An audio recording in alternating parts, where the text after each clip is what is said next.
السلام علیکم ورحمۃ اللہ وبرکاتہ نحمدہ ونصلی علی رسولہ الکریم اما بعد فاعوذ باللہ من الشیطان الرجیم بسم اللہ الرحمن الرحیم الصلاۃ والسلام علیکہ یا رسول اللہ وعلی آلکہ واصحابکہ یا حبیب اللہ۔ اسلام ایک ایسا دین ہے جو اللہ عز و جل کا پسندیدہ دین ہے اور اس کی بارگاہ عزتی میں مقبول و محبوب ہے۔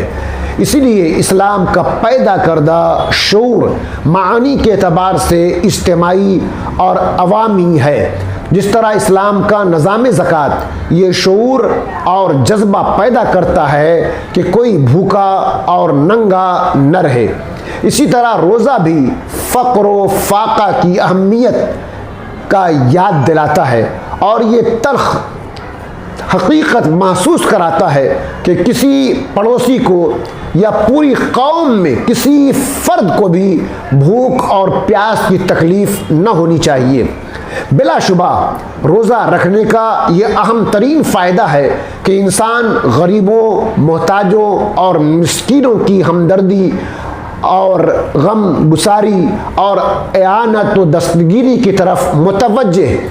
اور بھوک و پیاس کے وقت مستقل مزاج رہنے کا عادی ہو جاتا ہے، اور پھر ایک مہینے کی مسلسل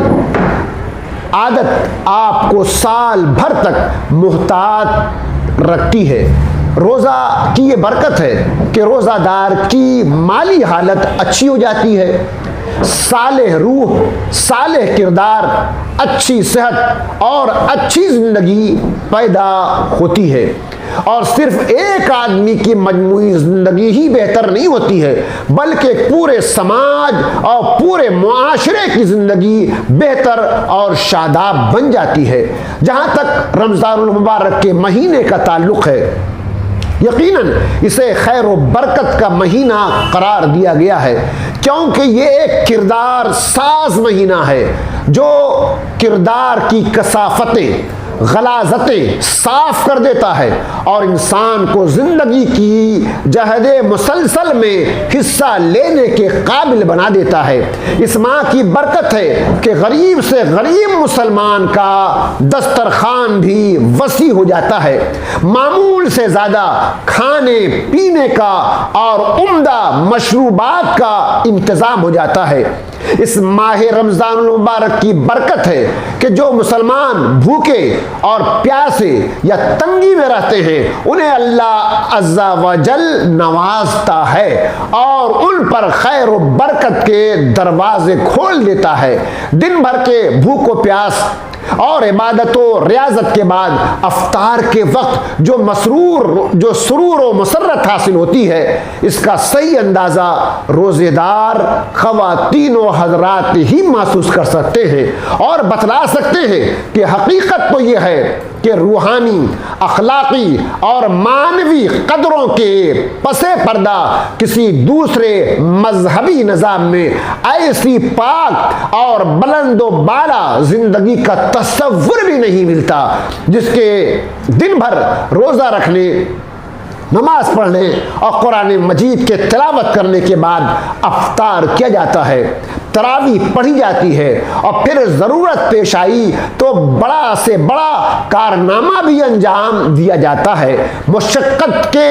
بھی کی جاتی ہے اور روزمرہ کی جہاد زندگانی میں پورا حصہ بھی لیا جاتا ہے، اور اس طرح نتیجہ یہ ہوتا ہے کہ سماج میں جرائم کی تعداد کم ہو جاتی ہے اور معاملات میں صفائی آ جاتی ہے۔ روزہ سے ضبط و نظم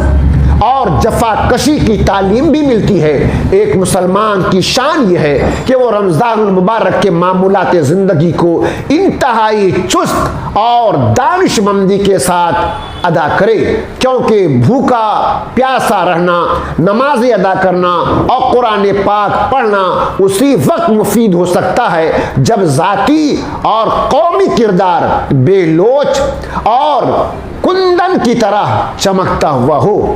رفتار و گفتار اور کردار میں کسی قسم کا جھوڑ نہ پایا جائے اور ہمارے کردار سے خود بخود یہ ظاہر ہو کہ رمضان المبارک نے ایک سچا مسلمان اور ایک سچا انسان بنا دیا ہے۔ یقیناً خدا عز و جل کہ وہ بندے قابل ستائش ہیں جو اس ماہ مبارک میں اپنی زندگیاں سنوارتے ہوئے اپنا کردار بلند کر لیتے ہیں اور رمضان المبارک کے معمولات میں جو فائدے اور حکمتیں پوشیدہ ہیں ان سے کما حق استفادہ حاصل کر لیتے ہیں۔ اس ماہ مبارک کی عظمت و برکت و فضیلت کی وجہ سے اس ماہ مبارک میں ادائیگی زکوٰۃ کو ترجیح دی گئی ہے اور دیگر اعمال صالح کے اجر و ثواب میں 70 گنا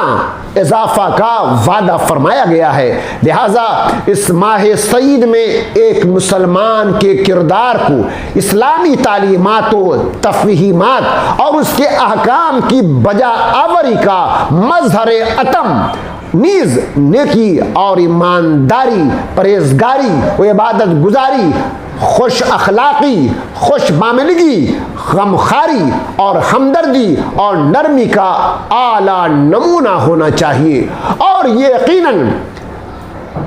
یقین کامل رکھنا چاہیے کہ حضرت نبی اکرم صلی اللہ تعالی علیہ وسلم کا فرمان ہے کہ